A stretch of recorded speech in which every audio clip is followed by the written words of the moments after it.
Welcome to Unity North. For those that don't know me, I'm Reverend Richard Burdick. I'm the chief bottle washer here at Unity North. And for those that do know me, I'm still Richard Burdick, the chief bottle washer here at Unity North. I've been so excited. I've been gone for a month to help take care of my parents in California, and I was just delighted to kind of ease back into this being the first event where I'm back on this platform and amongst your hearts and your spirits. I've been a kid in the candy shop waiting for this evening. I've been very excited about bringing Anastasia to us. But, you know, many months ago, a very good friend of mine named Finley Eversole, who is, I guess I consider him on the faculty here at Unity North, a much brighter man than I will ever be, who has brought such a wealth of information. So when Finley speaks, people listen. When Finley speaks, I listen, and I pay close attention to my brother and my colleague and my friend. And he said, I found somebody. I found somebody that you need to know, you need to experience. And we sat down at his home, and he said, let me introduce you to Anastasia Wesselink Mollering, after we said it 4 times to get the name correct. I said, well, let me check her out. You know, I take what Finley tells me very seriously. And if it has his stamp of approval, it is something absolutely worth looking at. And I went and I watched videos, I watched interviews, went on YouTube, I went all over social media to say, well, is it really true? And what I found was one of the most humble teachers, one of the most beautiful teachers that I have ever met, and somebody who has had an experience that, as I've said throughout the last few months, has validated much of what we teach here from this platform at Unity North. Before I get all emotional with the mushy stuff, I'll give you a little bit of her bio, the technical stuff here. In December of 2019, Anastasia was undergoing an invasive dental procedure where she had a near-death experience. You'll hear the letters NDE a lot tonight. You probably already know that. That's why you're here. When she left this world, she crossed over to what she calls the void. It's a place that we talk about a lot here at Unity North. During her NDE, her soul connected to an indescribable bliss and infinite, all-knowing oneness, where she gained the understanding of who we really are. That's the work that we do here at Unity. This is a divine appointment tonight. You're the Yenta. Finley was the Yenta that brought Unity North and Anastasia together to come together in a beautiful marriage of oneness, in a beautiful marriage of truth. So she says oneness where she gained the understanding of who we really are, why we are having a physical experience, and came back to this earthly realm with a clear message that there is no getting this life right or wrong. Oh, I don't know about you, but I love hearing that message. Because it means that there's no getting this earth right or wrong, there's no getting church right or wrong either. Woo! After joining IANS, did I pronounce that correct? IANS, which is the International Association of Near-Death Studies, Anastasia began telling her story publicly. And one of the things that most intrigued me about her was that she was reluctant to tell her story. Didn't know if the earthly realm and the people that are around her were going to be receptive. Again, a tribute to her humility and to the depth of her experience that is beyond earthly ideas. Began sharing her profound insights through short videos on her TikTok page, podcast interviews, and in a co-authored book entitled Aligned Leaders. I'm glad she did all that because that's how Finley found her, that's how I found her, and that's how Unity North found her. Her NDE story has a profound healing message for those who are working through religious deconstruction. Does that sound a little bit like what we do at Unity North? You know, I was saying earlier, and I told Bill Farmer I wasn't going to do this, but I am going to say it. Did you experience the lightning that was going on, the storm that was happening? It hit the church 2 times. And I said, for those who come to Unity North, it's validation that God is happening here tonight. That power and truth is happening here tonight. And for those that think we're a cult, it's like validation. See, God is telling them they shouldn't do these things.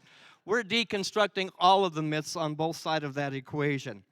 Her hope is that her experience will help others unlock their unlimited potential here in the physical to create a life full of peace, full of love, and full of joy.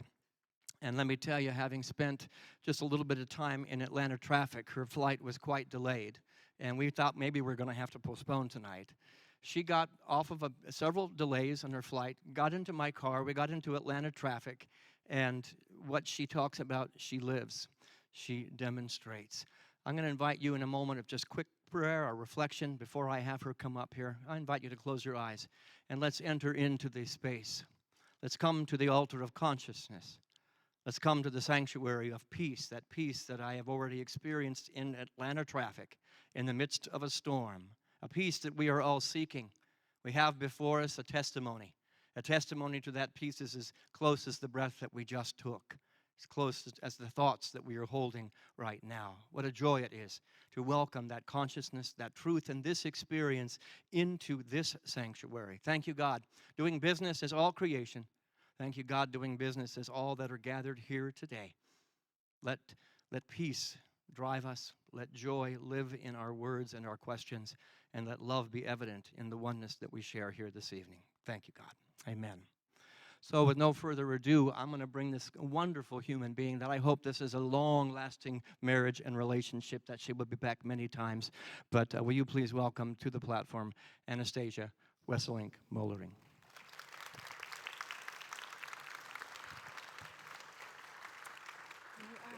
Way too kind. They're all yours. I don't have to work tonight. Well, I am honored to be the guest bottle washer this evening, so thank you very much. So I am so humbled to be here. My experience is one that when I went through it a couple years ago, it would have never been something that I thought I'd be standing here sharing with other people being interested in it. So I am very honored to share this time with all of you. This message isn't my message. This is a message I just feel is meant for all of us. So in 2019, I had a near-death experience, also known as NDE, as Richard said. And in this experience, I brought back some insights that I want to share with you tonight.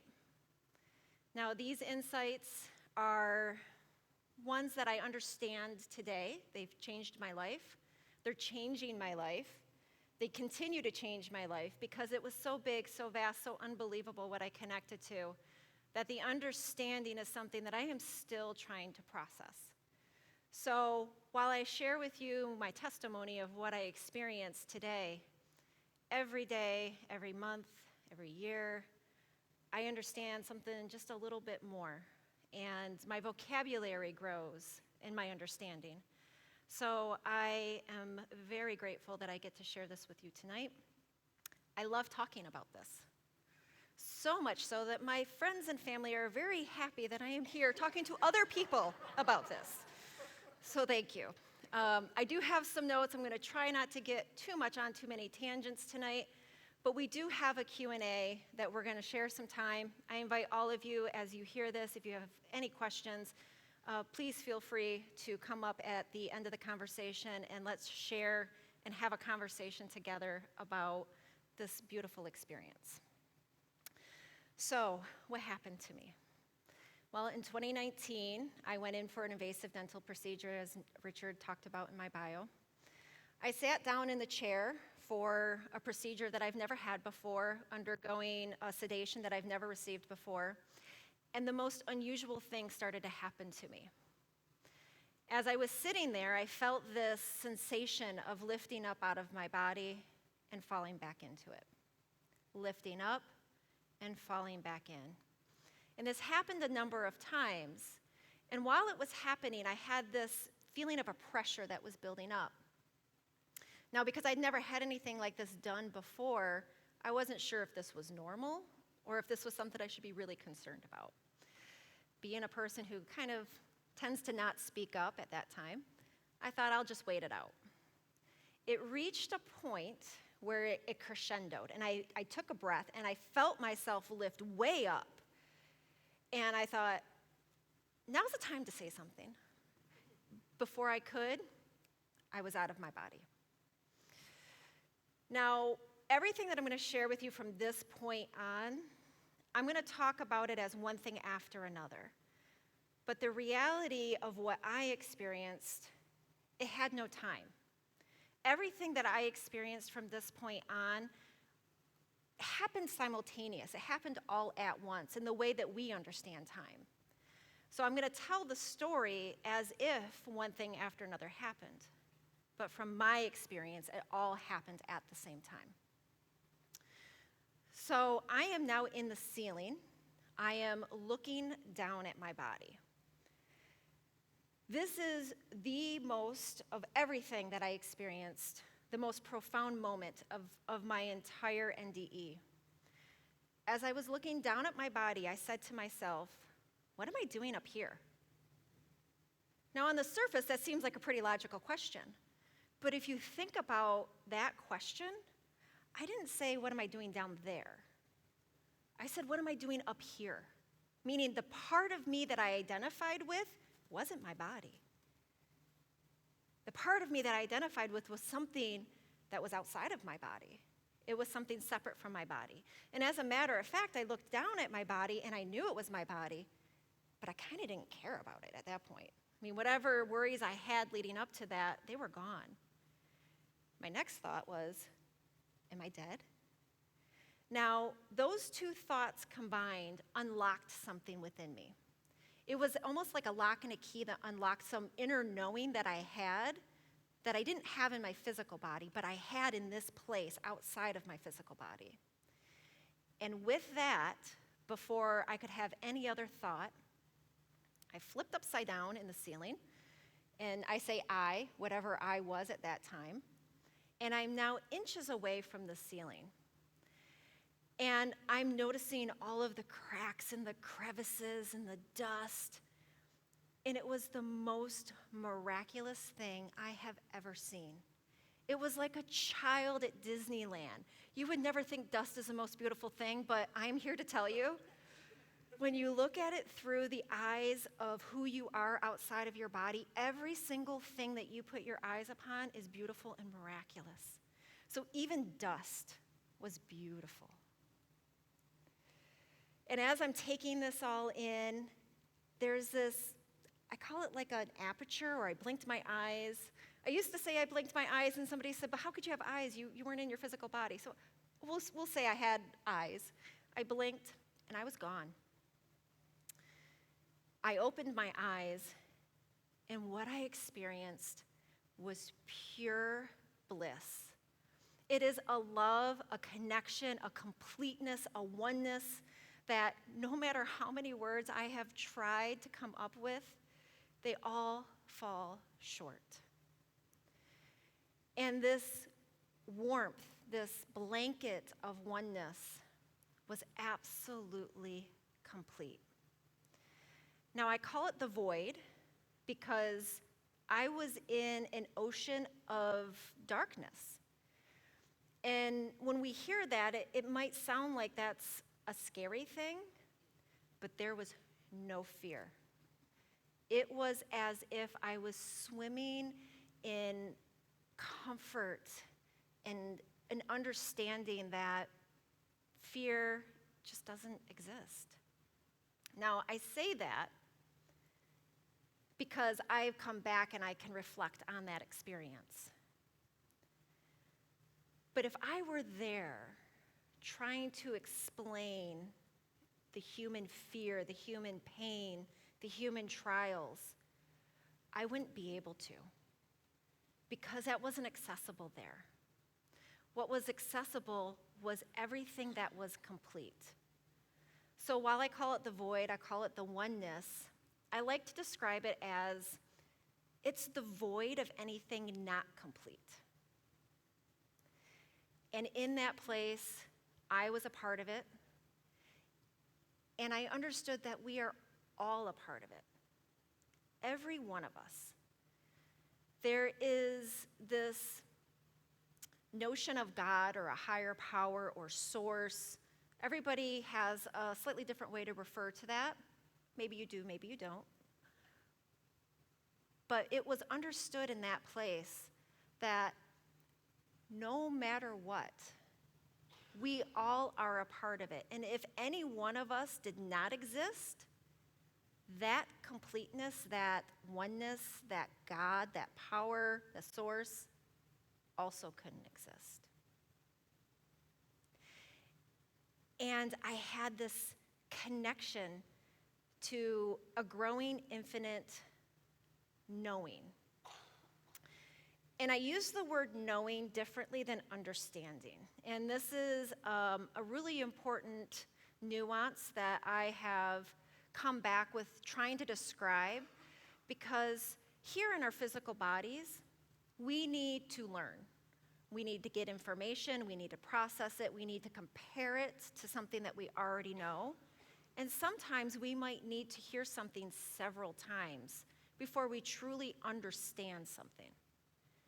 That entire thought process doesn't exist on the other side. It is instant, complete knowing.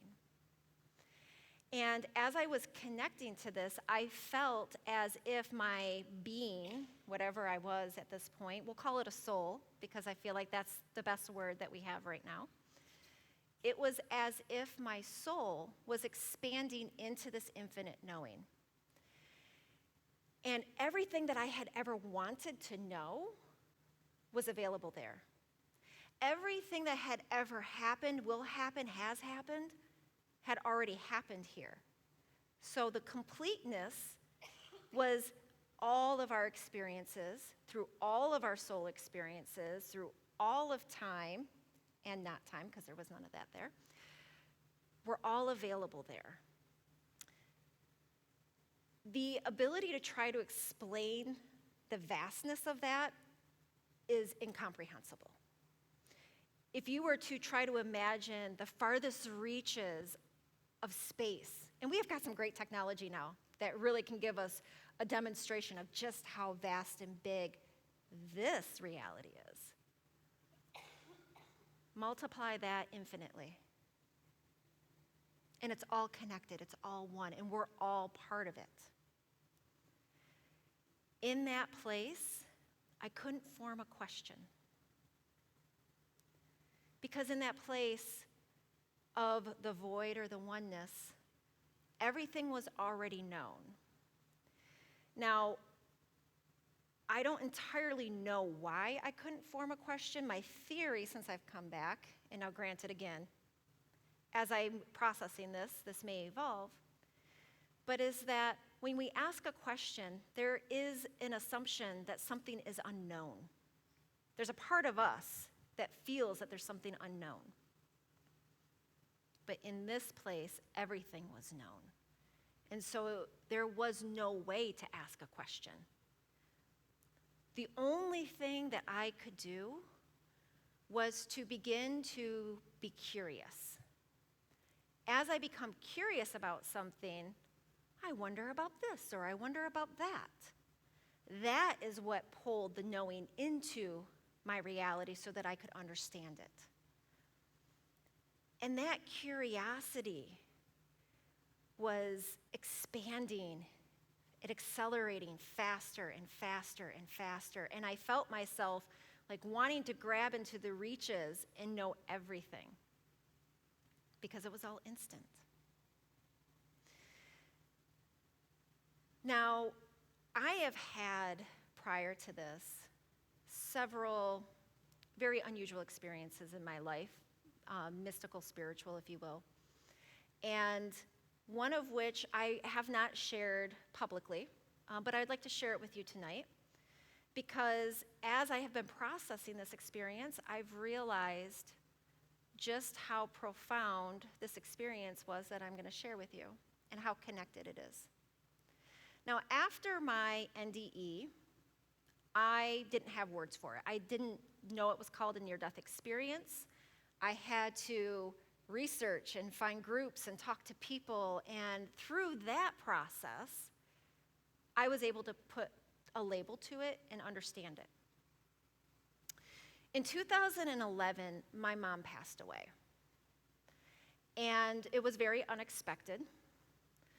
Now, I have shared that in that process, when I was at the hospital with my mom, she was in ICU, unresponsive, in a coma. My mom was clearly deteriorating very fast. The doctors had expected she may live another day or two. And I was really wrestling with what to do for her, because she was an atheist. And I felt that I wanted to do a bedside prayer for her, but in honoring her beliefs, I didn't know if that was going to be appropriate.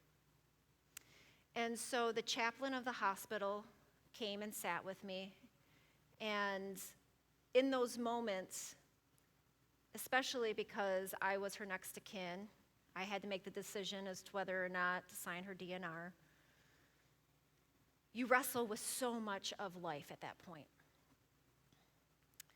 And as I was explaining my inner conflict and wanting to honor my mom, the chaplain said, God's beliefs, God is so big that he can handle all of our beliefs.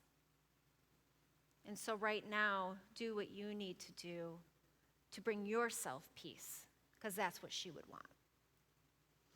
And so we invited a pastor to come. But here's the part of the experience I haven't shared. And part of it is because there's a little bit of an uneasiness with sharing this part, because unless you've experienced it, it's hard to understand and relate to it.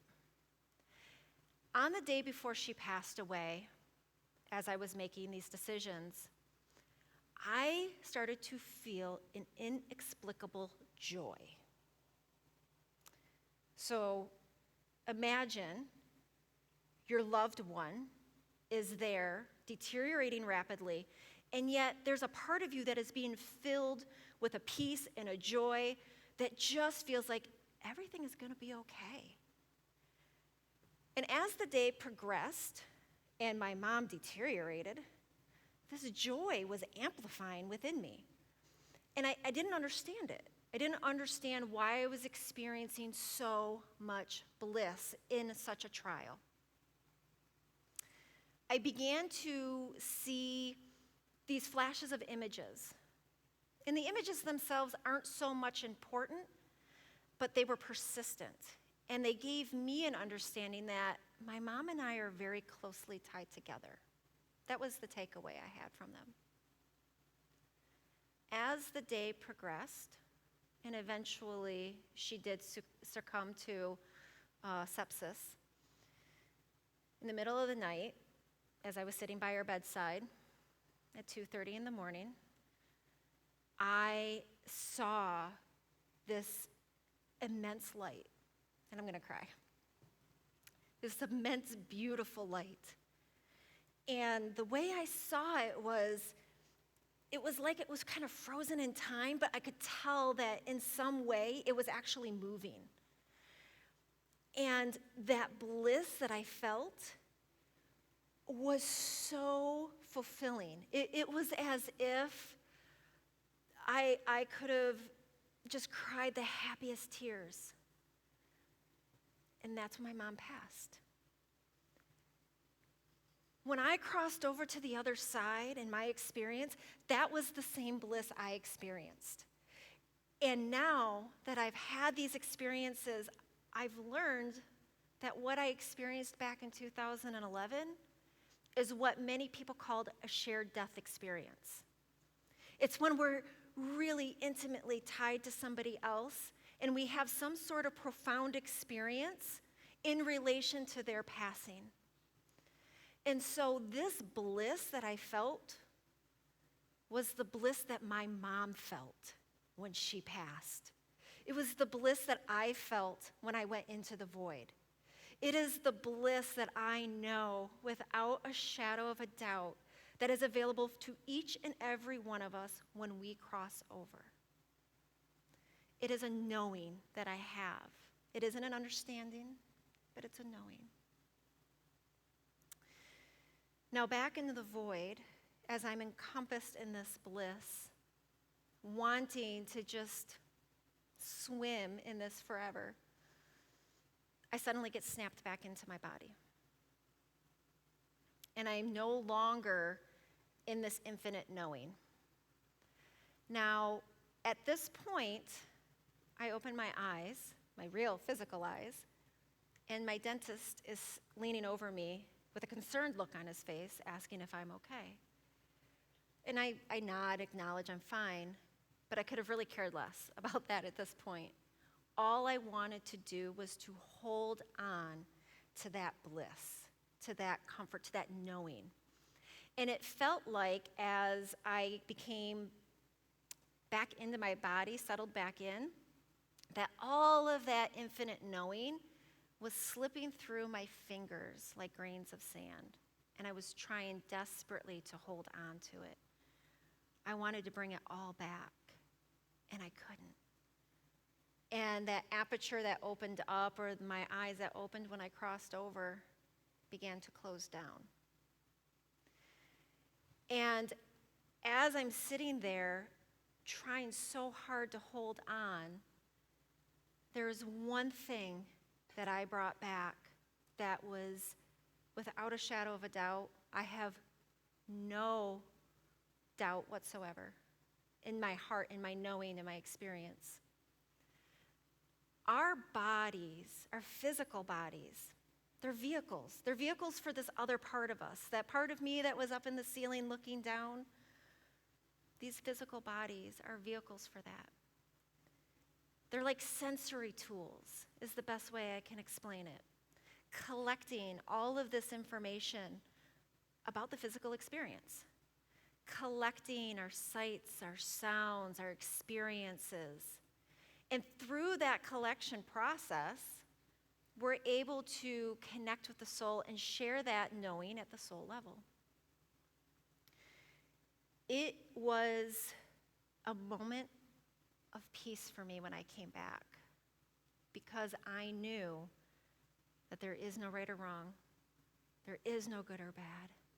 There are no lessons to learn in this life in a way that translates to what we would experience on the other side. And so when we talk about religious deconstruction, this is such a potent topic, particularly for what I experienced, because I was raised by an atheist. Later in my life, I was exposed to Christianity through my husband's family. And I had these two conflicting views about what it meant to be human, what it meant to live our lives. But when I came back, I knew none of that mattered. You can be an atheist. You can be agnostic. You can be Buddhist. You can be Muslim. You can be Christian. Those are all ways and mechanisms for us to begin to understand within our human intellect what it means to be a soul in a physical body, what it means to have a bigger part of us that we try to understand or comprehend. Because here in our physical bodies, whoa, are we limited compared to that? That infinite love is accessible to us in our physical bodies when we make the effort to connect to the soul. And now we'll talk a little bit about how to develop that soul connection. But sit for a moment, and you said it beautifully in the introduction. When you feel this part of you that isn't the sight, the sound, the touch, this quiet stillness that is within, when you connect to that and you realize that there is no getting this life wrong, does that make you feel uplifted? When we connect to that sort of uplifted feeling that we know is the truth, it kind of creates an inner smile. It creates a lightness. It takes a burden and a load off. See, all the things in our lives that we experience that create that kind of feeling, that's your soul connecting to you with the truth and wisdom of your soul. So what is the language of the soul? It's our feelings. Now, feelings are different than emotions. Emotions are biological in nature. They're reactive. We're happy, we're sad, we got the promotion, we got fired, we had a beautiful child, we lost somebody. There are all these emotions that we experience throughout the course of our lives. But our feelings, that's our state of being. That's that part of us that when we take those emotions and we set them aside, that's the part of me that was up in the ceiling looking down. those feelings are who we really are. If you think about your life on a day-to-day basis, all of the trials and excitement that you have, ultimately you're looking to achieve and reach a feeling. And if you're not satisfied with something, you search for the next thing that will help you generate that feeling. The soul, in the language of the soul, is feeling. Now, I want to talk a little bit about this idea of no good or bad. Because in my conversations since I've come back with this message, when I say there is no good or bad, there is no right or wrong, and there are no lessons to learn, some people respond very favorably to that and say, yes, that's great. Some people don't. Because in our world, we experience pain. We experience the negative consequences of other people's hurtful actions. And it is nearly impossible, unless we've had an experience such as going into an infinite oneness where we understand that we're more than our physical body. It is nearly impossible for us to understand that there is no good or bad and there is no right or wrong, because we can see pain and suffering all around us. 100% of us have experienced some level of pain and trauma in our lives. So when we say there is no good or bad and there is no right or wrong, that can almost feel like it's invalidating a part of ourselves that we've experienced firsthand in the physical body. So what I want to offer you is that when I say there is no good or bad and there is no right or wrong and there are no lessons to learn, it's that produces an opportunity for us to open up, to invite the soul into our physical experience. Because when we look through the eyes of our soul, we see those experiences very differently. We see them through love. We see them through compassion. We see them through understanding. Now, the infinite vastness that I connected to gave me an understanding that this physical life is like not even a blink of an eye. It's not even the thought of a blink of an eye. It's so short in relative comparison to the infinite nature of our soul, of all the experiences that our soul has had, is having, and will have.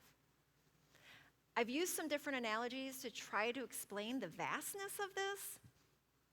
None of them quite do it justice. But if you imagine every single person on the face of the earth right now, 7 billion people, all sitting on one grain of sand compared to every grain of sand that's here on this planet, that doesn't even come close. It's a drop. Our life experience here is but like a grain of sand in an entire earth full of grains of sand. Think about a thread. Twine. You know, twine has all those little fibers to it. Think about twine wrapped around all of the universe millions of times. And then take that thread, stretch it all out straight, millions upon billions of light years long. That would be equivalent to your soul's experience. Then take one little tiny little thread in that twine, about maybe this long, pull it out. That would be the equivalent of your life experience here in the physical body compared to your soul's experience. So when we have this context, when we have this understanding of how big our soul experiences are outside of our physical body, then we come back and we look at this idea of there are no lessons to learn. What does that mean? How can this physical life, this blink of an eye that we are here in the grand scheme of things, how can what we do here ultimately impact the soul? The soul is complete. The soul is absolutely complete. And so the idea that this physical life is going to teach the soul, this infinite, vast soul, anything in terms of a lesson, it just doesn't fit. Our soul, in its infinite knowing, is what we are attempting to bring into this physical existence, to bring value and love and compassion to this physical existence. We're not in this physical existence, and I want to say this very carefully from my experience. We are not in this physical existence to check boxes, to do all the right things, to get the good karma, so that we can give the soul value, because the soul is already infinitely valuable. So that's why there are no lessons to learn in a way that translates into going to a heaven or going to a hell. And as a matter of fact, I'll pause here. Heaven and hell, they exist. But that's not all there is. I mean, it's two options of billions and billions of experiences that you could choose to have when you go from the soul to another experience. The idea that there would be only two places you could go just was not a part of my experience at all.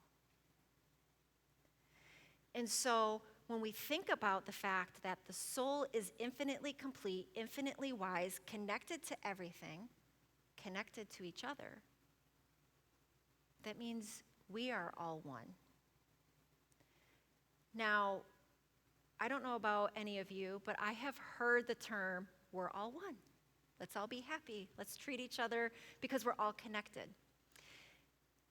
And unless you've really experienced that, you might kind of understand it. You may have had experiences where you feel really connected to a community, a beautiful community. But this feeling of oneness means that what you experience and what I experience and what you experience and what you experience, it all goes back to the exact same place.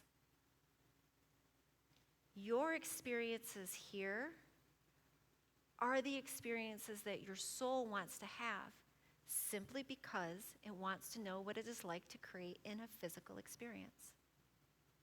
Now, there's a little bit of a paradox there, right? So I say there's no lessons to learn, but then I say our soul wants to know what it's like. If I were to tell you about a trip that I went on, and it's someplace none of you have ever been to, I tell you about how beautiful the scenery is, how wonderful the people are. I tell you about the great food, the smell of the air, the ground. If I tell you about all of that, you can paint a picture. You can kind of go there with me. But if you actually go there and experience it yourself, your experience is different than just hearing about it. So when I say that our souls want to come here to have this experience, to create, because being in the creation is different than just hearing about it. We are infinitely creative souls. And so when we think about the language of the soul, and we think about what unlocks our ability to connect to the soul, I want you to think about the most wonderful experience that you've ever had.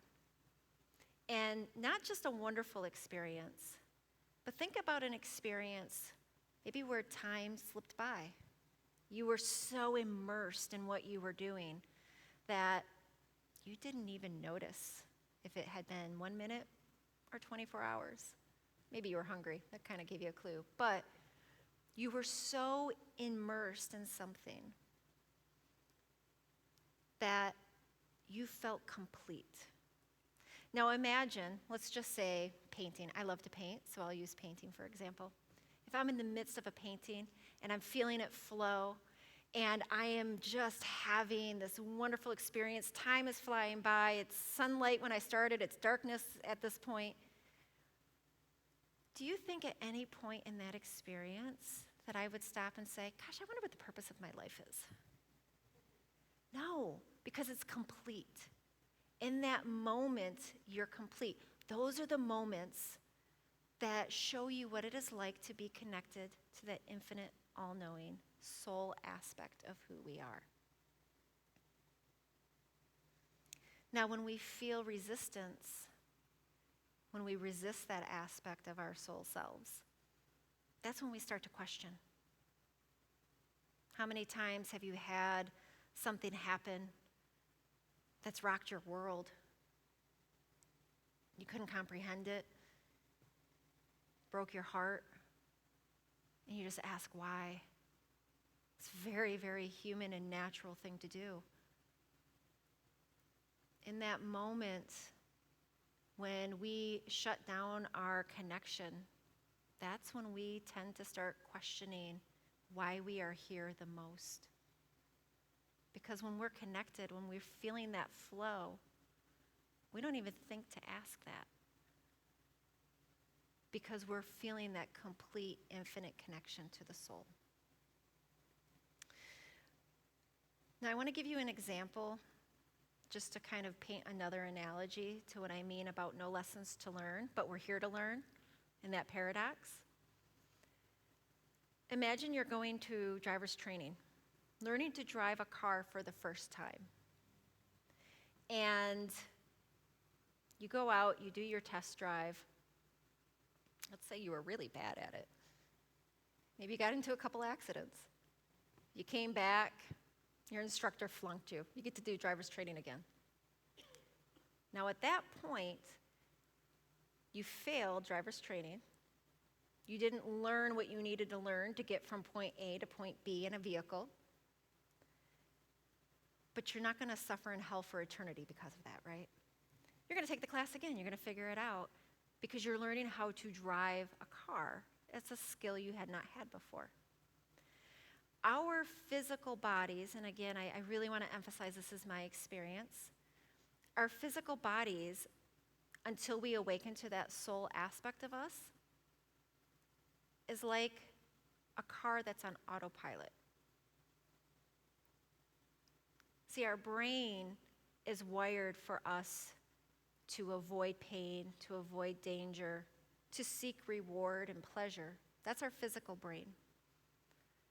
And so until we connect to that soul part of us, then our brain is really working on autopilot, taking us through life, figuring out what's going to feel good, where we want to go, who can we make happy, how can we reach this goal or that goal. And the soul isn't concerned with that as much as the feeling of that experience. And so as you allow your soul in, your soul acts almost as if it's another sensory input to the brain. And when we connect to that soul, then our brain begins to identify, wait a minute, there's somebody in the driver's seat. This isn't a self-driving car. There's somebody here that has a lot of wisdom and knowledge of how to drive this physical body that we call, this vehicle that we call a physical body. And so when we allow that, then we begin to experience life not through pain or reward. We experience life through peace, love, and joy. So then the million-dollar question is, well, how do we connect to our soul? There's so many personal experiences that the way to connect is as varied as there are a number of people in this world. Because what's going to bring you peace, love, and joy, and what will bring you from a soul perspective, from an experience perspective here, is likely very different. Which lends itself to this notion that there is no universal checklist of what's good or bad or right or wrong. Because what's good for you could be different than what's good for you. So when we think about that connection, we want to go into a place that creates the most opportunity for us to be free of fear, to be free of judgment, to be in the flow, to almost be meditative in nature. Those are the best words we have at our disposal right now. when you can go into an experience and be curious, instead of saying, why am I not connecting to my soul? Say, I wonder what that would feel like. Because in doing that, you've acknowledged that the answer is already there, and you've invited it in through your act of opening up and being curious. The answer is already there. It's never been unanswered, if you will. And so every experience that you have, sometimes we need to just slow down a little bit and say, I'm curious what it would be like, and then put in there whatever it is that you would like to experience. It sounds incredibly simple. And it could take a lifetime to unravel some of the fears that we have, because we are human. We have experiences that create fear within us. But when we can acknowledge that that fear is not who we are, that we are so much more, then we make a little bit more space to allow our soul to connect. It is really difficult to explain how we are one with an infinite, powerful, all-knowing source or God. And again, I lean on trying to describe things through analogies and through comparisons. But think about that complete oneness being a white light. And that white light hitting a prism, and then that white light disperses out into a million rainbows of color. It was one that reflected out into a rainbow of color. The color is still part of that one, but now it's distinguishable, it's individual, it's its own color. That's the best comparison that I can give you to what the infinite all-knowing oneness is that we all are, and the individual color that we all are as well. Some people also like to call it a drop in the ocean. Take a drop out of the ocean, it's still part of the ocean, but now it's a little bit separate from it. I prefer the light because I feel like that really represents the fact that no matter what color it is, it's still part of that rainbow that's all connected to that one powerful white light. Now, we have limitations in our physical body. We can only see certain spectrum of light. We can only hear certain frequencies of sound. So it's also understandable that there's going to be a limitation to our understanding of something so big as a God, a divine, a source of power, our soul. And so when we begin to acknowledge that no matter what thought we come up with, that other part of us is going to be bigger than anything that we could ever comprehend. So to boil it all back down and to come back to this, there are no lessons to learn, there is no good or bad, there is no right or wrong. Our minds use those to help us navigate life, what's good and bad, what's pleasurable, what's painful. But it is so elementary, if you will, the idea of a good or bad, compared to something so big as that I can let you know that when you are connected to your soul, when you feel that within you, it's not even an idea of whether you're going to do good or bad, because you can only do what is loving and peaceful and compassionate, because that's all the soul is. It's when we deny that aspect of us that those hurtful things can come to the surface. We are here, from my experience, to evolve our physical bodies in such a way that we can create in this physical world anything we want. And when I say create, I mean create the experiences that we can have that are full of peace, love, and joy.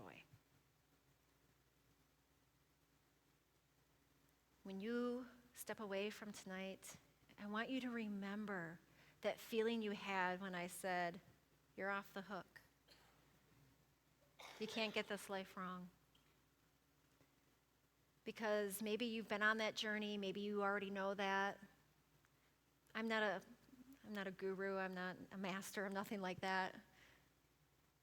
But that is a point to anchor in on that you can reflect back on. And you can choose that feeling. You could choose to bring that feeling back up within you anytime you want. And the more you choose, the more often it's there without you even having to think about it. So if you want to experience more peace, love, and joy in your day-to-day life, choose to let yourself off the hook. Because there is no getting this life wrong.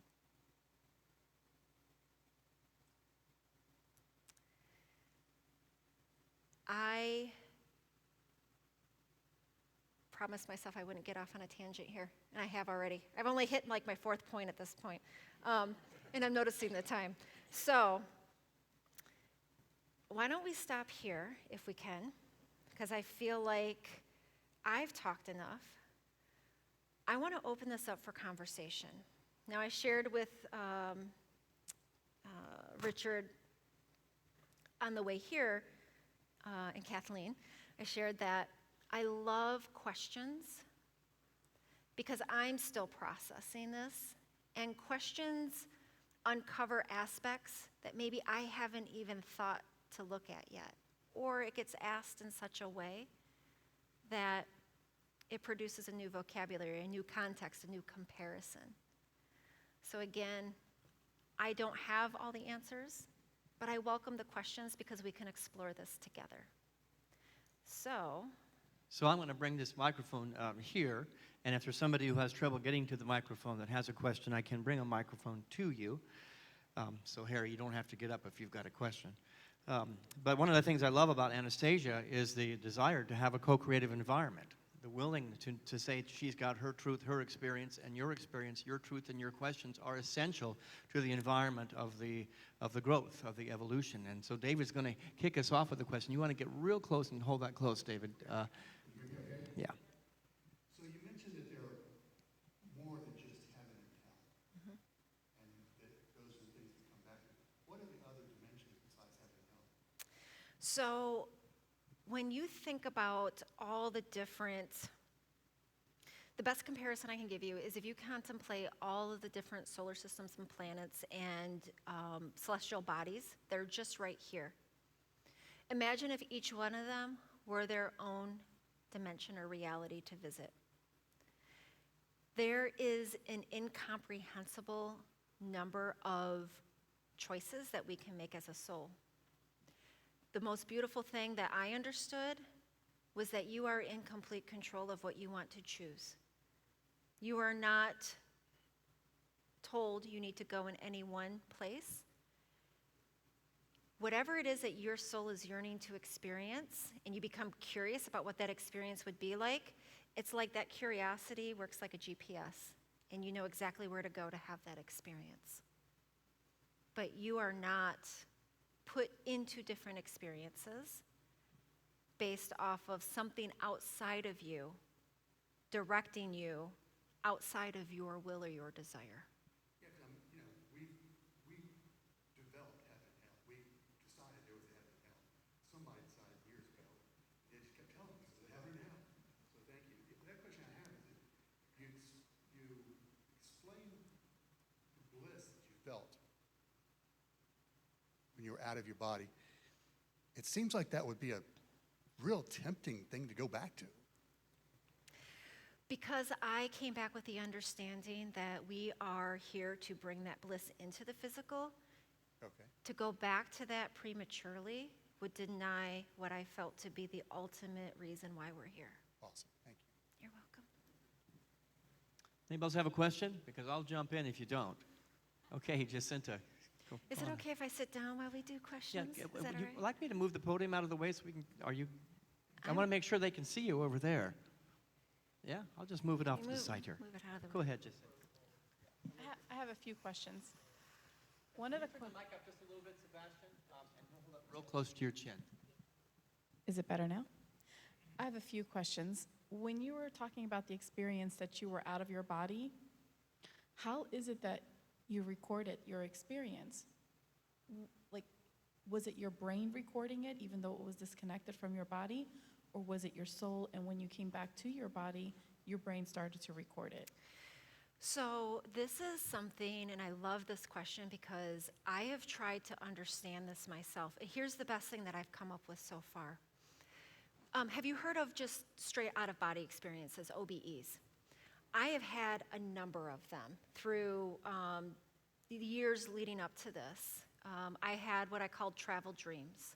I would wake up in my dream exactly where I was sleeping, and I began to navigate wherever it was, this realm, dimension, layer, if you will, freely. And when I came back into my physical body, I could remember it. I was completely conscious, completely able to navigate when I was out of my body in what I call my travel dreams. When I was above my body before I went into the void, I have total recollection of that crystal clear, just as if I had had just an OBE. When I went to the other side, that infinite knowing was so big, I was able to bring back a portion of it as part of my consciousness because I was connected to my soul. It was like I still had a foot in two worlds.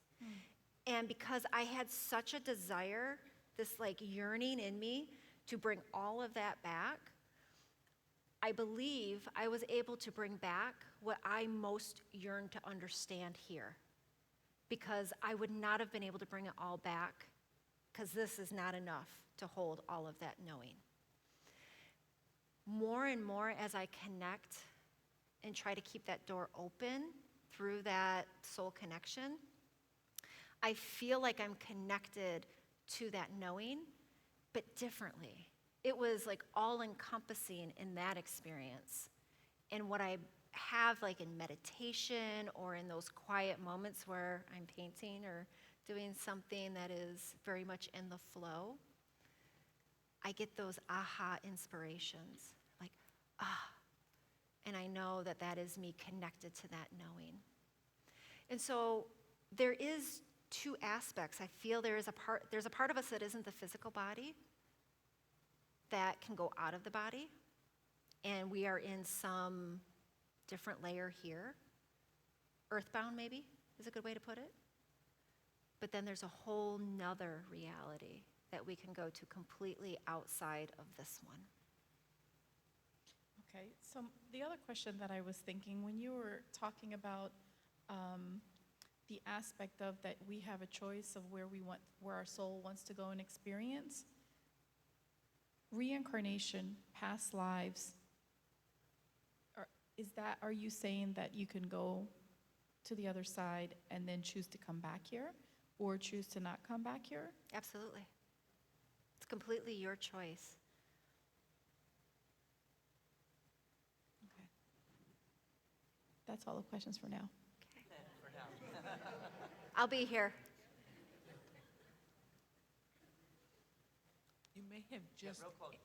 You may have just answered my question, but you said I've been processing since I've been back. So a couple of years ago, I took a trip, and the memories are starting to fade. Have you had that experience? Like, well, you got to go back and look at the pictures, or I'm losing, the farther away it gets, then I don't have access to that anymore. Could you say something about that? So, what is so unique about my experience, as well as the experience I had with my mother, is it is as if I can recall it like it's happening right now. The feeling, the understanding, the connection to that has not faded at all. The words to use to describe it, the terminology, the vocabulary that's very much our human mind trying to describe something that's indescribable, that can be tricky. You know, I might use one way to describe it today and a different way to describe it next week. But the experience itself hasn't faded at all.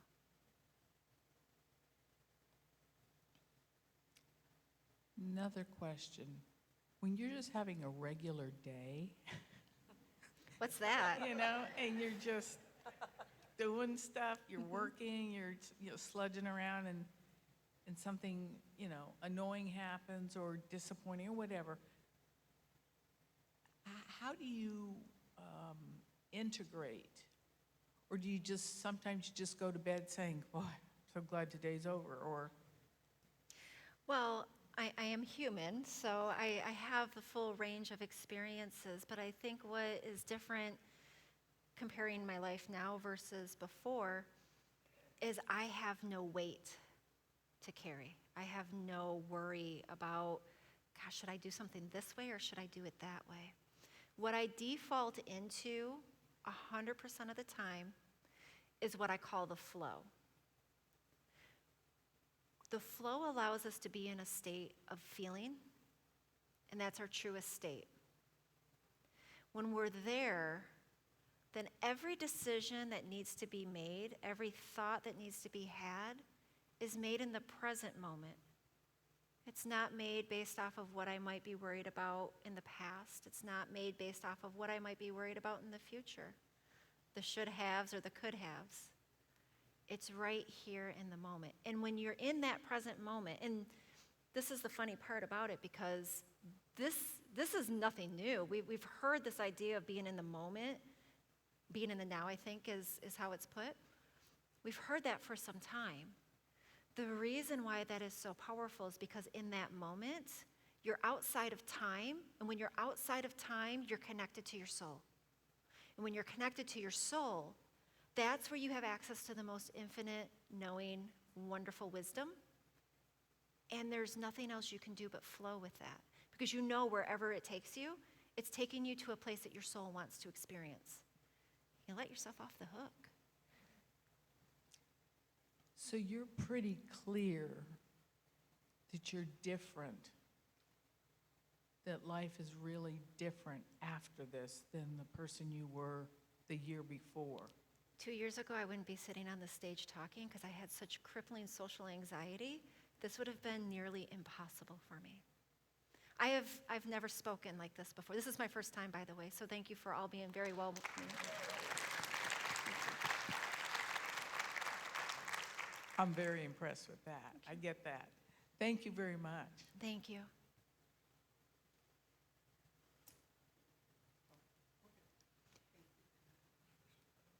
Well, that makes it even more amazing.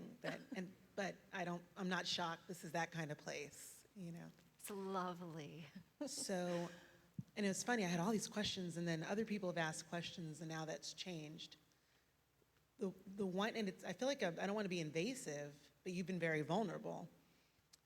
Why do you call it an NDE? Not that I don't believe or accept that. My background is yoga philosophy, and there's lots of different levels of consciousness. Did you physically die? You didn't talk about that, and I'm not trying to dilute this in any way, shape, or form. In some ways, it sounds like a very psychedelic experience, and I think those are very real for anybody else who's explored that. I'm not saying that if you take a mushroom and enter the center of consciousness that you did not do that. I want to be very clear. Why NDE is the choice of language? So when I came back, I was eager and hungry to understand what happened to me, in part because I didn't have any way to describe it, and in part because it was so deeply and intimately connected to what I had experienced with my mom. Okay. Through the process of research and connecting is when I connected to IANDS, which is the International Association of Near-Death Studies. Through working with them, I understood that what I experienced was an NDE, and that NDE, every NDE has to have an OBE, has an out-of-body experience element Right. to it. But it's when you cross out from here to somewhere else that it is considered different. Maybe there's a better word for that. Today we have near-death experience. When our aspect of ourselves leaves the physical body and leaves this reality, we've called it an NDE. I'm not tied to any word, one way or the other, and I welcome any number of ways to explain it because honestly, I try to. But right now, those are the words that we have. And I laugh because I've had a couple people say, well, you just had a really elaborate OBE. And I'm like, are we someplace spiritually finally as a humanity Right. where we can all just kind of like call an OBE as like a standard thing? Like that's our default? Like, I had Great. one yesterday, you know? So to answer your question, those are the best words that I have based off of the research and the guidance that I've been given. Okay. And then my second question is just speak a little nosy. So you mentioned your mother was an atheist, and you mentioned your partner is Christian, and so you had those like two experiences. Did you, just because you're married to someone who's a Christian and you're raised by an atheist doesn't mean that's your belief system. What would you have said that your belief system was prior? Like where would you have identified what you thought was greater than this physical realm? So I have talked a little bit about my whole background, but going from being an atheist to trying to adopt Christianity to finding that it didn't fit me, I moved into spirituality as a general term. I didn't find that fit me either because of the mysticism elements of that, because I'm a very pragmatic person, I couldn't feel grounded in that. And so at the time when this happened, I would say I was very much in this place of where I just called myself a child of God. And I found that that was what gave me the most comfort based off of all the things I had been exposed to through the course of my life. And the reality is, they were all right. All of them are. They're just different ways for us to understand what it means to be human. And I would call you the embodiment of a mystic, like, which is ironic because you're like, I'm so pragmatic, but that's like the most mystical experience many people will ever hear. So, well, thank you. You're welcome. Yeah.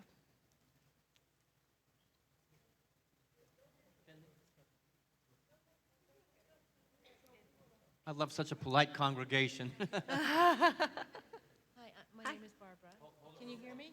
Hello? Okay, thank you so much for coming to, thank you so much for spending your time with us. I've got many questions, but I'll just keep it to one right now. When you talk about the void, I can get a sense, that feeling of the void. But and you mentioned it was dark, or was it dark all the time? And I'm an interior designer, so I am with color and the effects of it.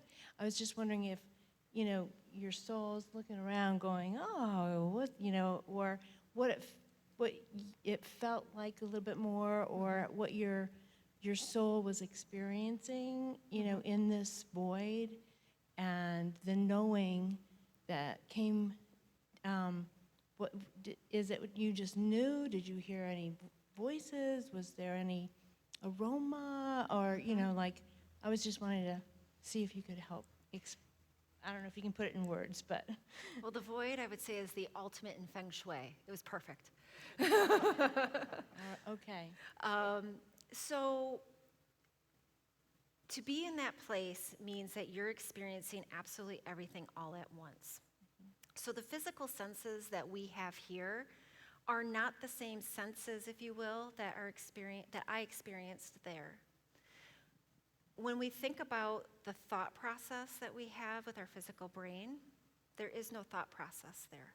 It is just knowing. And it is knowing that is absolutely complete, which is hard for us to comprehend. Have you ever been in love? Did you know it? Maybe I shouldn't ask that, but I think so, yeah. Oh, yeah, okay, got it. So Mm-hmm. you don't have to think about it. You don't have to have somebody explain it to you. Mm-hmm. You've experienced it in a knowing way that has become a part of you. Mm-hmm. Once you experience something, we'll use love because it's beautiful. Mm-hmm. No one can ever tell you you're not because you know you've experienced it. Mm-hmm. Take that same type of knowing and then imagine as if you could have that level of knowing about understanding everything, like infinitely, everything there would ever to be known in all of existence, all at one moment. That's not a thought process. That's an experience that we become a part of. When you love somebody, you become a part of that love. That love becomes a part of you. Mm-hmm. It's very similar to what this experience was like. At the same time, I could see, it was like I could see through the eyes of everything. And so I was seeing all experiences happening at one time, but I could feel the knowing as a part of me because I was also a part of the void. Okay, thank you. Well, first, thank you for sharing your story. Thank you. I think you just kind of answered my question, but I was going to say, when you were in the void, in the presence of the oneness, did you feel like a sense of individuality still, or did you feel yourself kind of melting away until you came back? Does that make sense? You know? Yeah, and this is actually, I didn't touch on this, so thank you for asking that question. It was in my notes, but it was like point 15. I didn't get to that one. So because there is no time, it's hard to say that I felt this way and then I felt that way. But what I had was an awareness. And initially, my awareness felt like I could still identify a sense of individuality, that rainbow color versus the white light. And I could recall all feelings that I had. I did not have a traditional life review as I learned about them after I came back and I started, listening to NDE stories everywhere when I learned about them. But I felt like I had the choice to experience every feeling I had ever had in my physical body, as well as experiencing every feeling that anybody I had interacted with had felt. Now, I had wondered, and I have been curious about why. Why would we want to have those experiences of all the feelings that we ever felt here, plus those that we've come in contact with? And to me, it feels like it's the way that we become one again on the other side. We need to acknowledge all of that feeling that we experienced here in the physical back again at the soul level. That's what completes that oneness. So every experience is important. The big ones and the little ones are incredibly important. Now, as my awareness was expanding into this infinite knowing, that curiosity of wondering about those feelings that I experienced and the feelings of the people I had interacted with began to dissolve. I couldn't have even really told you about physical life at all because I reached a point to where I was so immersed in this oneness that the individual life experience that I had here at that point wasn't part of my curiosity anymore. So it evolved, but it evolved as I was expanding. It was like I expanded beyond the point of a physical life to where I wasn't curious. It wasn't important for my soul anymore to understand the feeling. Okay. Thank you. You're welcome.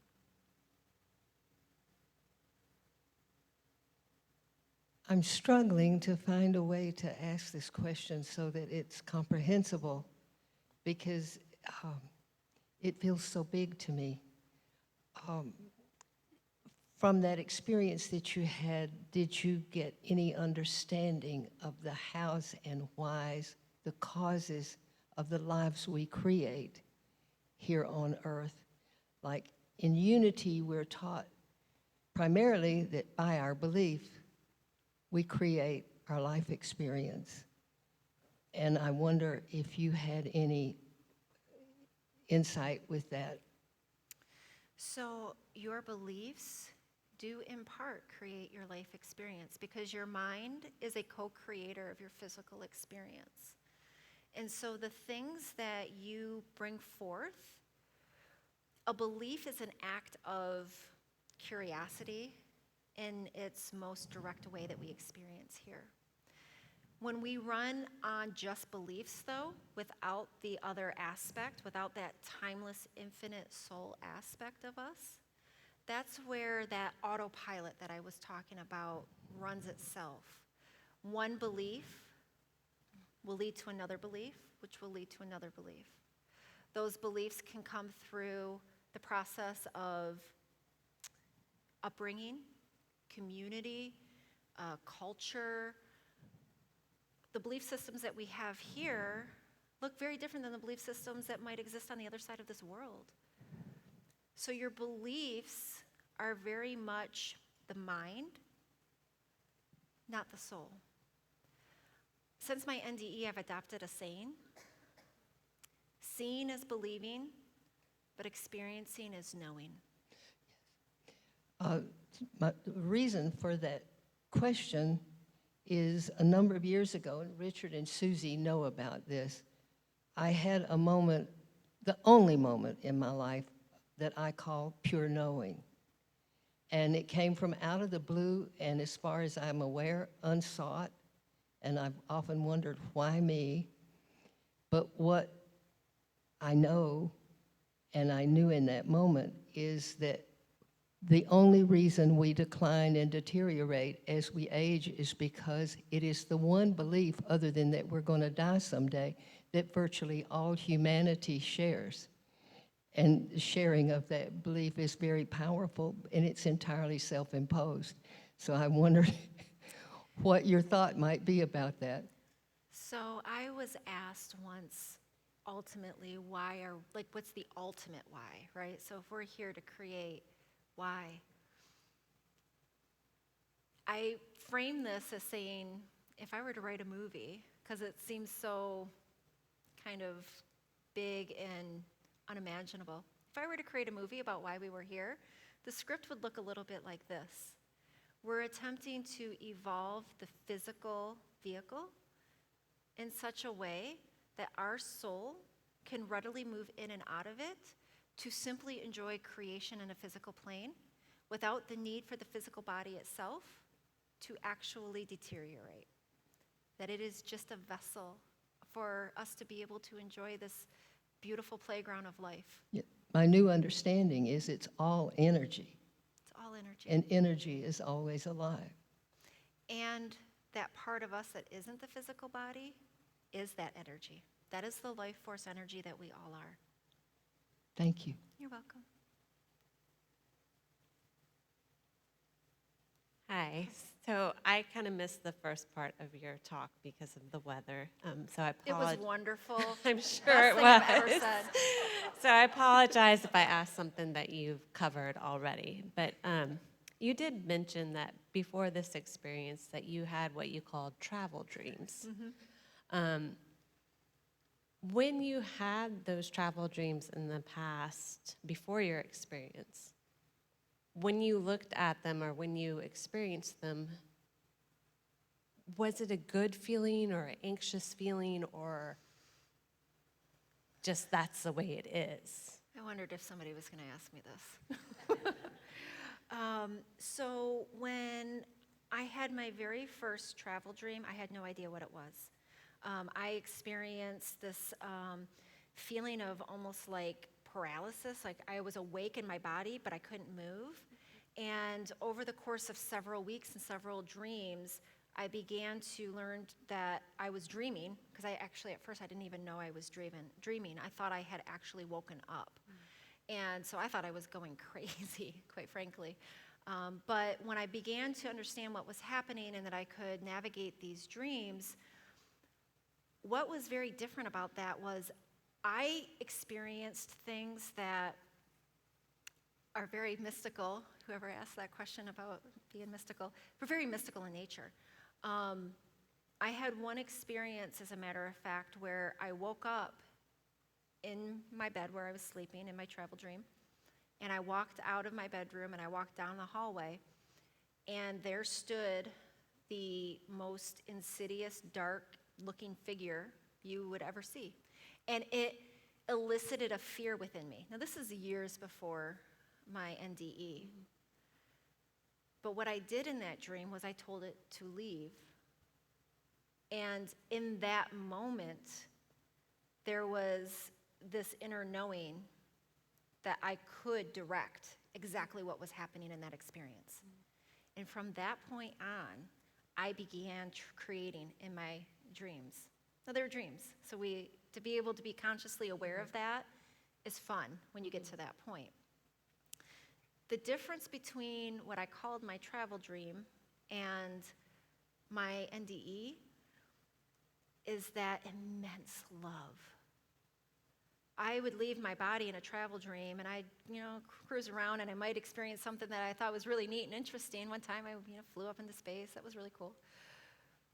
But it wasn't filled with this infinite, just almost can't contain it love.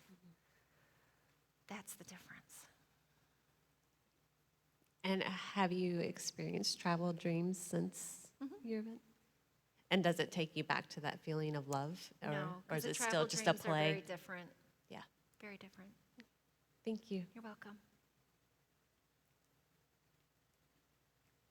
Hello, and Hello. thank you for being here. Thank you for having me. My question is, you said as a soul, you get to choose what you want to do, where you want to go, what experience. Do you believe that at that time, you choose when you want to leave that experience? Or is that like a human trait? And I'm talking about things like car accidents or suicide or something like that. Do you think that's, I don't know, preordained or something like that? Yes and no. Can we just leave it at that? We come here because we want to have certain experiences. And we do what I feel is that we come here to have certain experiences, and we live our lives until we have had that experience that we know we can have. Keep in mind, at the soul level, everything has already happened. All the knowing is already there. And so we come here knowing what it is that we want to experience and know that it is also going to happen. But now there's this two-way communication, and this is where I find it very complicated to explain this, because I don't necessarily have all the words.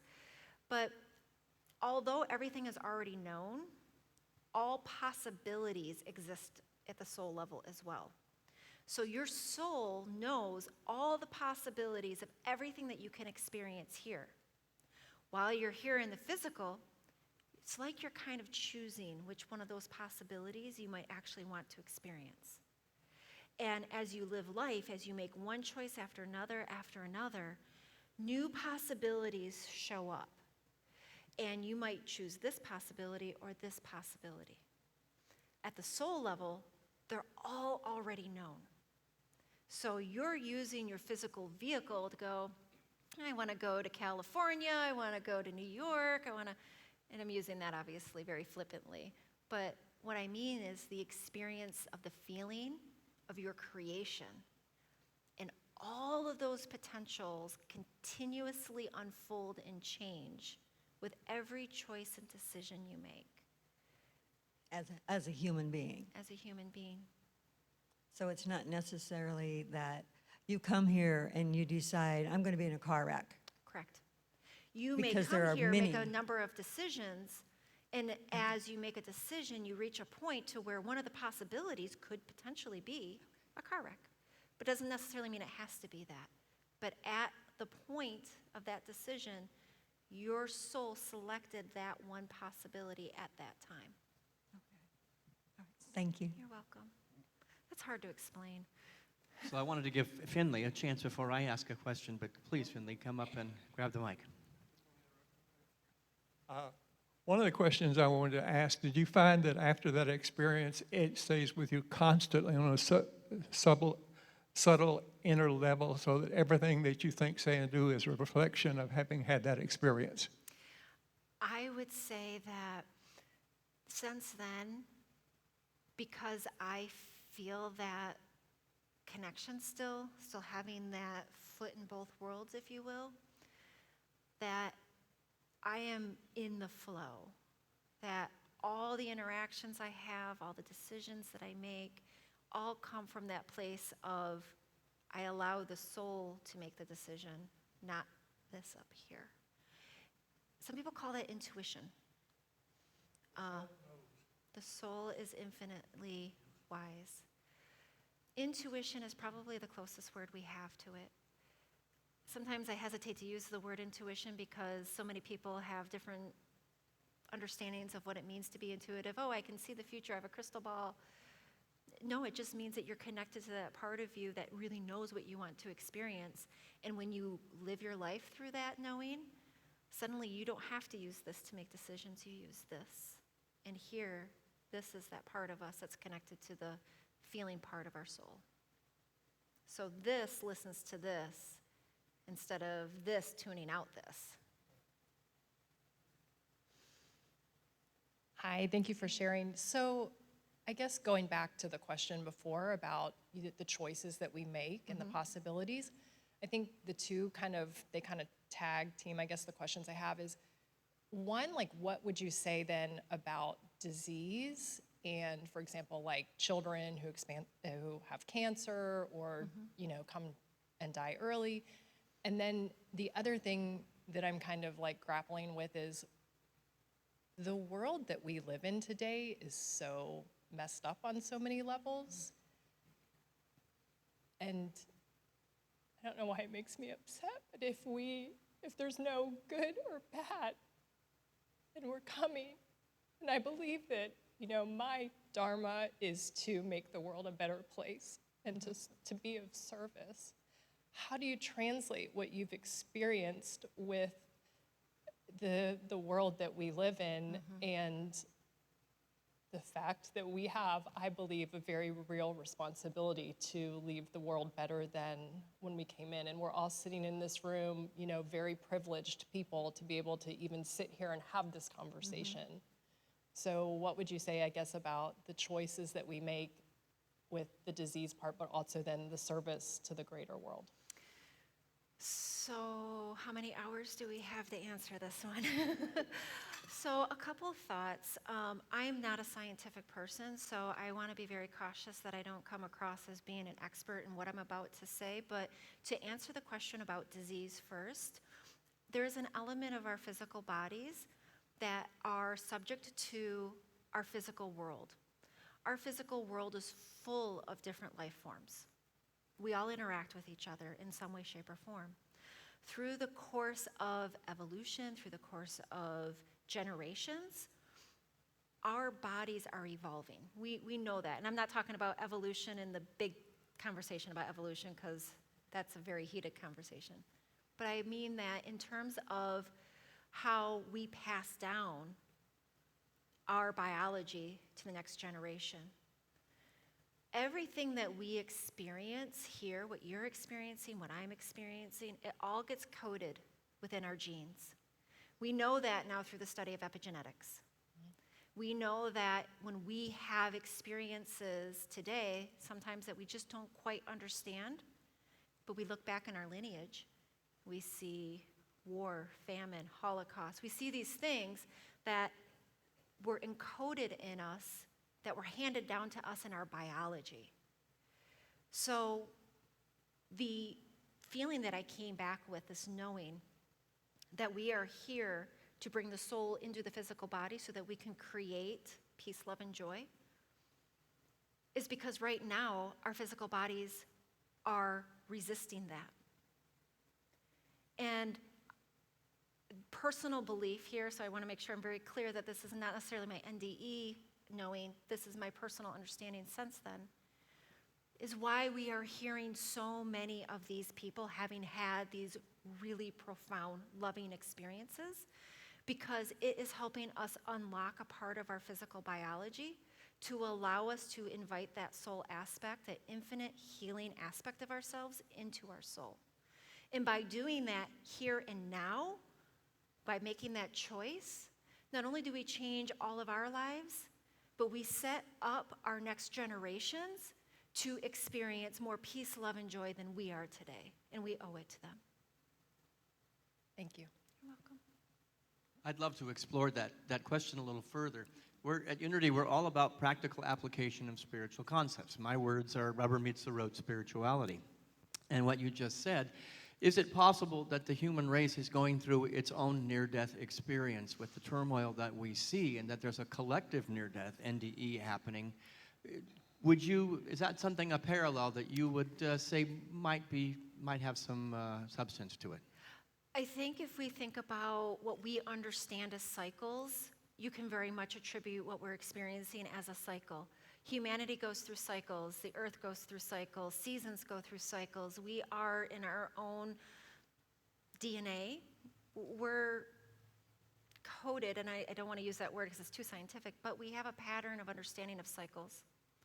So death and rebirth, very much cycles, winter to spring, so on and so forth.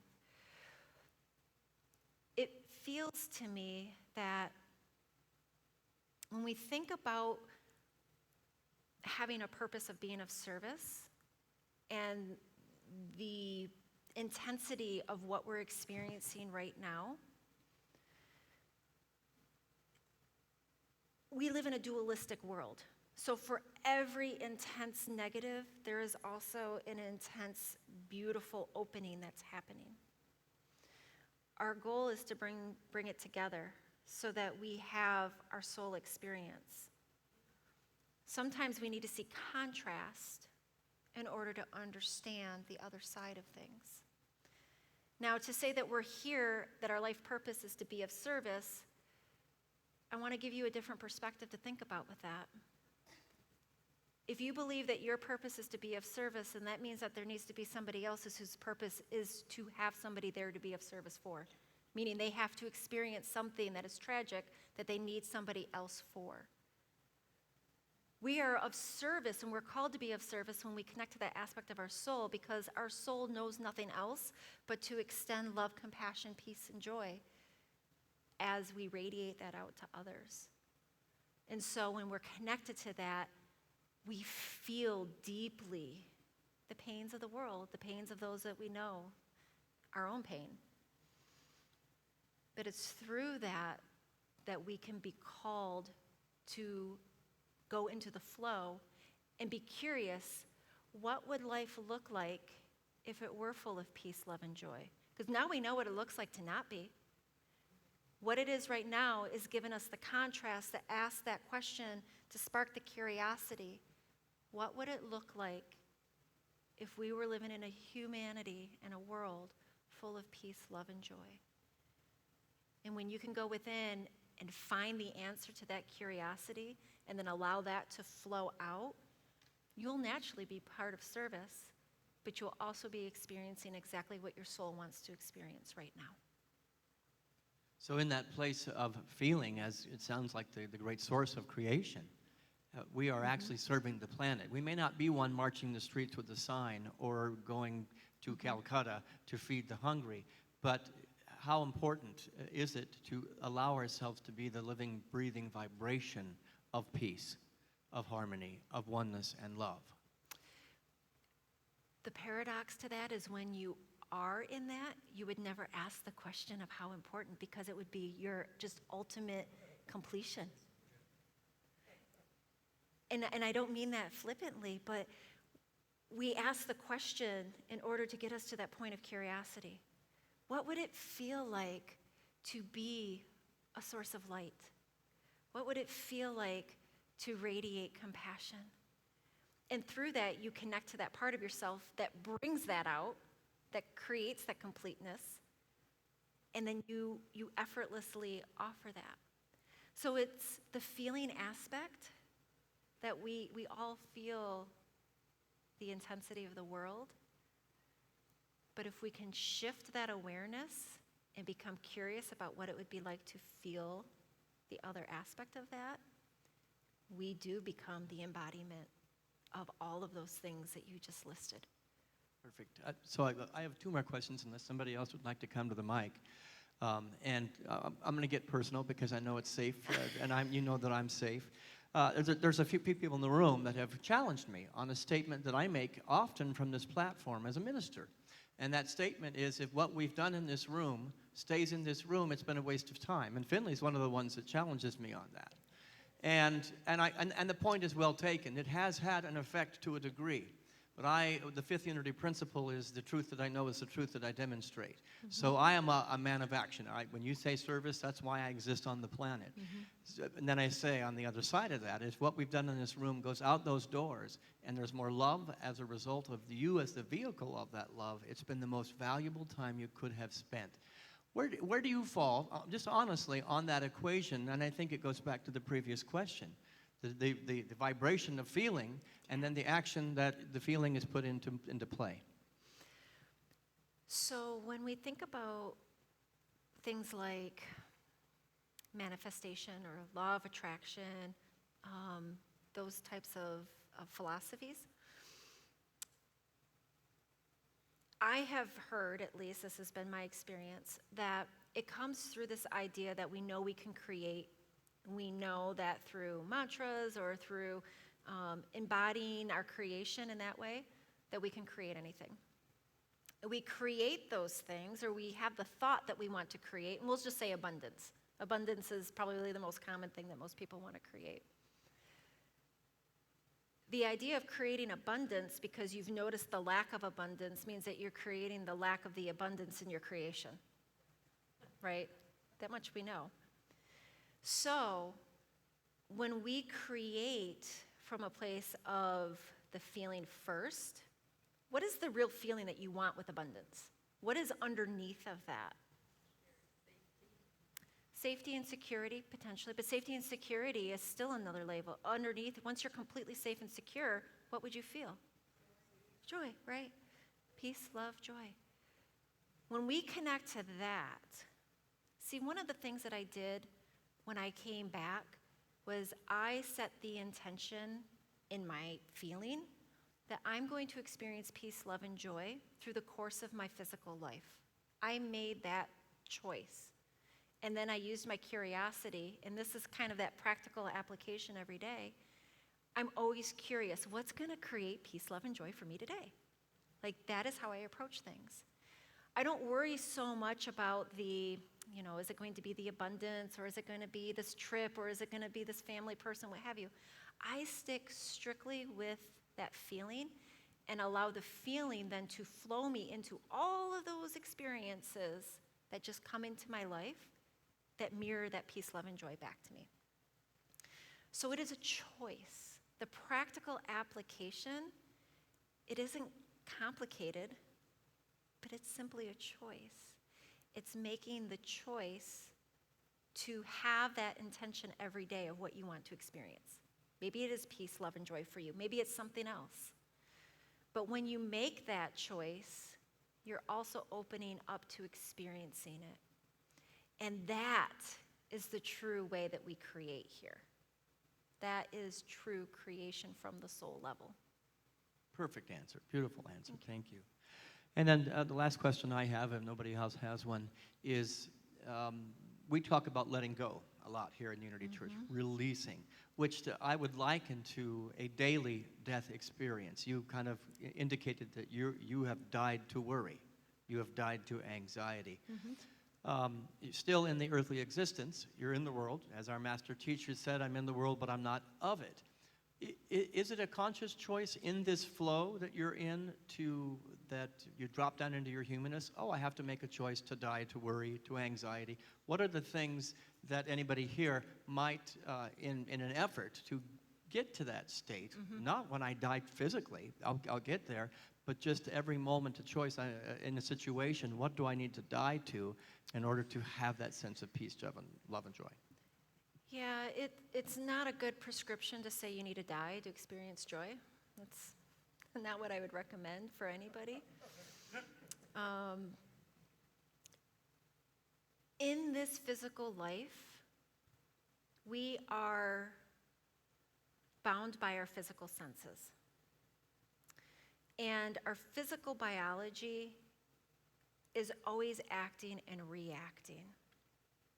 And so to get to the place of what you're describing, we need to increase the access, the life force, if you will, within us, because that life force, the infinite, all-knowing oneness, is complete. And so when we bring it into our physical body, we're also healing our physical body at the same time. I don't know if anybody has ever read Anita Morjani's book. When I came back, that book was, I read it front to back. I got her audiobook. I listened to it. One of the things that really stands out that I resonate with so much from my experience is she understood that she was limiting her power of who she really was in her physical body, and that was causing her disease. By acknowledging the vastness of who she is at that soul level, she had immediate remission. She brought back that life force energy and embodied it in her physical body, and that life force energy healed her. So all the ways that you can connect to that energy, nature, meditation, energy healing, sound, oh my goodness, sound. I could go on and on about sound, but there is so much research coming to the surface right now that is really increasing our understanding of how impactful sound and frequency and vibration is to our physical well-being and evolution. I highly recommend using sound healing as a method for getting to that place. Ultimately, without having had that experience, like a near-death experience, you have to unravel and create the space in your life. Those are tools and methods, but the fastest way is just to ask yourself the feeling and allow yourself to feel it. Because I guarantee you, one of the things that is probably the scariest for so many people is to allow themselves to feel. But that feeling is the exact place that we have the most power and healing that exists for us. All right, we have time for the 2 more questions. I have a curiosity of some of like the underlying basics, the background of your experience. Like what kind of career were you doing before? What kind of career are you doing now? But also, what happened to you? So while you were in your near-death experience, when you woke up, were you in a hospital? How long were you dead for? Like what happened to you while you were gone? So mine was through a dental procedure, so I was not hooked up to clinical machines, if you will.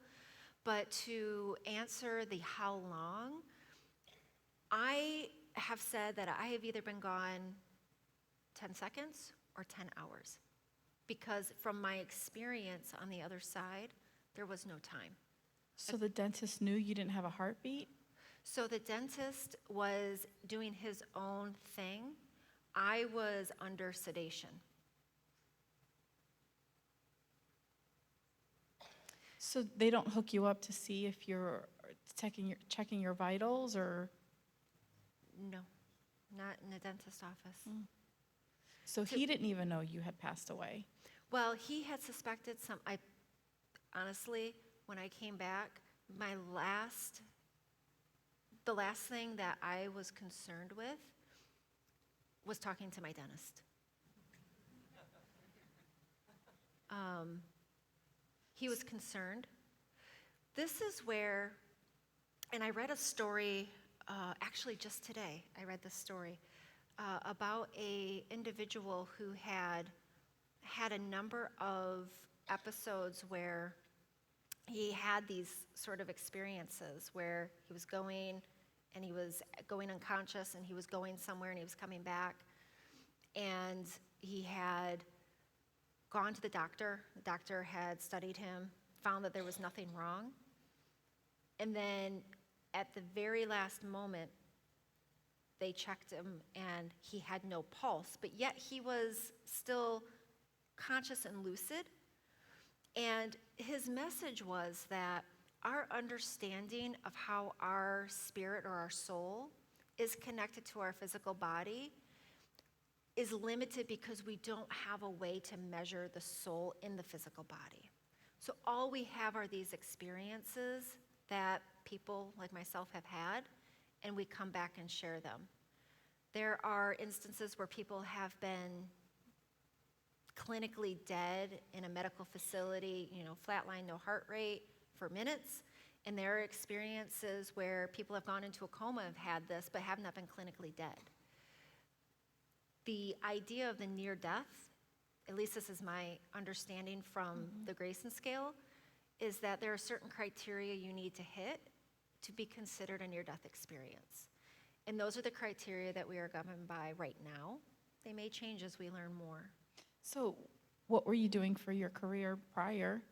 Did you continue to do that career? Have you changed since? I did change. I was a vice president in corporate America for 10 years. And after my experience, I tried my best to stay into that corporate world.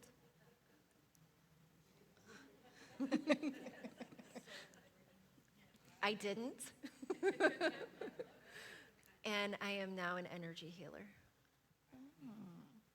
And can you just speak real quickly to give you a chance for a commercial? You just opened up a center in Chicago, right? I did. So, following the flow is all I can say. And I love the people that I work with on a day-to-day basis.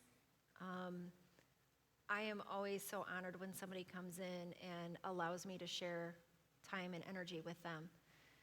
The things that I've seen since I've stepped into this have been nothing short of miraculous and inspiring. And I have to say, as much as corporate America gave me one experience, this is much more in alignment with my path right now. So And I got to cut you off just because I've got I'm sorry, but because there are 5 lucky people that entered into a raffle to get some energy healing and some time with her at 9 o'clock, and we have 10 minutes. So these are the last 2 questions, and then we'll close the evening. And if you want to hear more, please come back on Sunday because she's going to be speaking on Sunday, and she has a fabulous singer who's doing music with her. My question really relates to what she was saying, too. What I wanted to ask, or from your experience and your research that you've been doing, I've just been learning about out-of-body and near-death experiences because I always thought that when you had I'm a nurse, so when you have a near-death experience, we would actually, a patient had arrested, so we're resuscitating the patient, and then you hear these of near-death experiences and these out-of-body experiences. I naturally thought, okay, these people have died, and they choose to come back then for whatever reason, or they get to come back. But when I started listening to you, I felt like that you had not died. At least you don't know whether you did. You don't know whether you lost a heart, arrested and didn't have a heartbeat. More, probably you were breathing because I think he would have noticed that. But so in actuality, then have you learned also from your experiences of researching this that you can have an out-of-body and not die? That's what it seems like. And a near-death experience. Actually, I've read Dr. Alexander's book. He's a neurosurgeon, and I've put this together now. He didn't die. He was on a ventilator. He was in a coma, but yet, so out of body, near death, is one and the same. You think?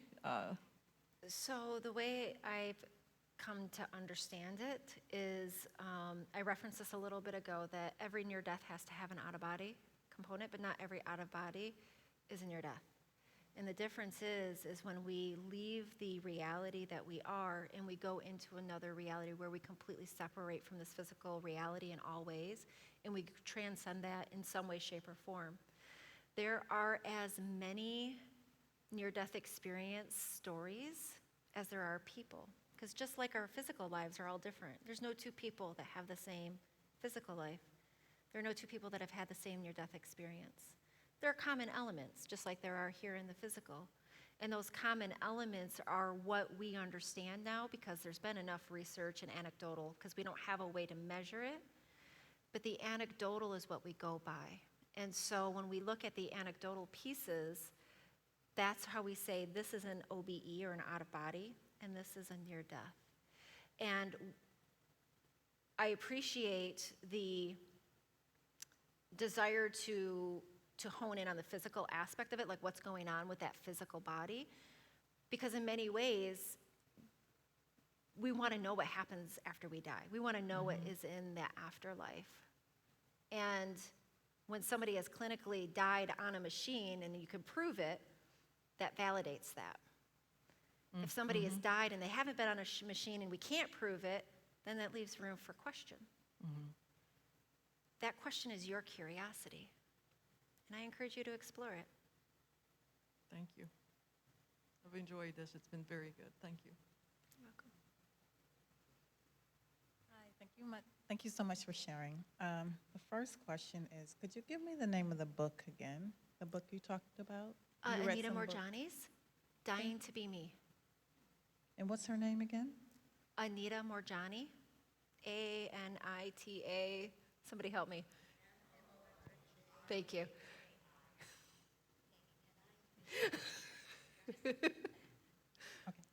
And you talked about energy work, sound healing. I do all of those things. It just kind of happened in the last 5 years.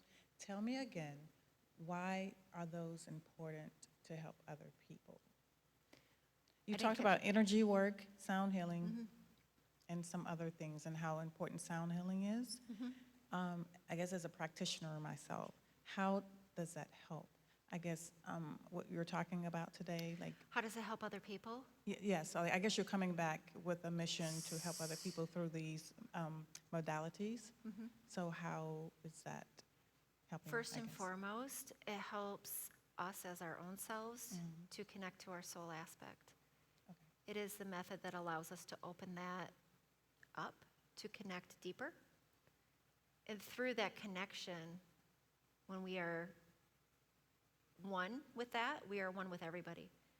And we want to radiate that love and that compassion to other people, because there is nothing else that we are but love and compassion at the soul level. Thank you. You're welcome. So we are kind of at the end of our evening, and I have a few invitations I want to extend. But right now, we have a practice at Unity North when we have received such vulnerability, such humility, such expression and experience, and in such a beautiful way. And you handled some tough questions tonight, just fantastic. So there's probably a whole bunch of points we didn't even get close to doing. I would love to have her back, but right now I just want to thank Anastasia for being here and being so open with us and being a part of our family here this evening. Thank you. Oh. Thank you so much.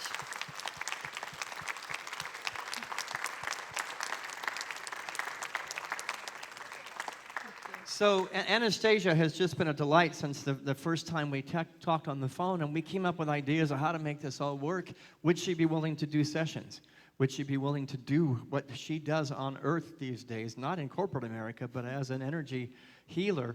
And there are a few spots over the next 2 days that are open. And Colleen, right there, that's Colleen. You can always see her because she always has the fantastic hats on.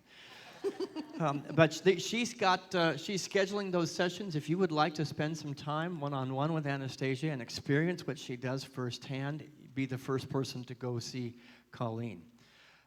She will be with us on Sunday, and I can't wait for her to tell you the story of the synchronicity of the circle that has been closed with her being here in Marietta at Unity North. I had goosebumps driving in Atlanta traffic, and that never happens. So I do want to let you know, this is the first in a series. You know, we had a movie that we showed here called Living with Ghosts. And there was a lot of interest that came from all over the county and down from Atlanta. And that's why we wanted to explore this, to answer the call. Joni Gomo, who was one of the producers of that movie, Living with Ghosts, is going to be doing our Body, Mind, Spirit expression and experience. She's on earth having regular communication with souls who have ascended. Julie, when is that going to be? August 25th, so it's just right around the corner. August 25th, come to the Body, Mind, Spirit, and you'll have equally wonderful ideas to play with. This is a playground. Anastasia's created a playground. Let's keep the playground going. And then I want to let you know that our good friend Dr. Jerry Epps is bringing Peter Panagore to us. And Peter, you probably are aware of Peter. He's had a couple of experiences very similar to this and is teaching mystical concepts on the earth right now that are profound. And I like Finley. When Dr. Jerry Epps speaks, I listen. I pay attention to the smart people around me. And so that's going to be in November. And Nicole, are you in the room? Do we know the date? You don't have the date. Well, stay tuned in November. Peter Panagore, it's on the church app. So those of you who did win the raffle are going to go with Julie, and she's going to escort you down to the Peace Chapel. Oh, they don't know who they are? So the lucky winners, Dina McFarland, Paige Busby, Andrea Sergi, Alicia Poland, and Denise. What are these names? This is like saying Wesselink and Mollering. Denise Dayoub. You're going to meet Reverend Julie in the office right in the back of the room, and she'll take you down to the Peace Chapel. I will take Anastasia down there, and what lucky people you are. So again, I hope to see you Sunday, but let's just send a little bit of energy up to Anastasia right now. We have a practice in this church. When we have received, we like to just give a little bit back, and the words are, we love you, we bless you, and we appreciate you, and we behold, we say the Christ, we'll just say the light of you. So together, Anastasia, we love you, we bless you, we appreciate you, and we behold the light that you are. Thank you for the blessing up this evening. Thank you all for being here. Have a wonderful, safe evening. And I don't know if anybody noticed that after all that storm, there was a beautiful rainbow right outside the window here.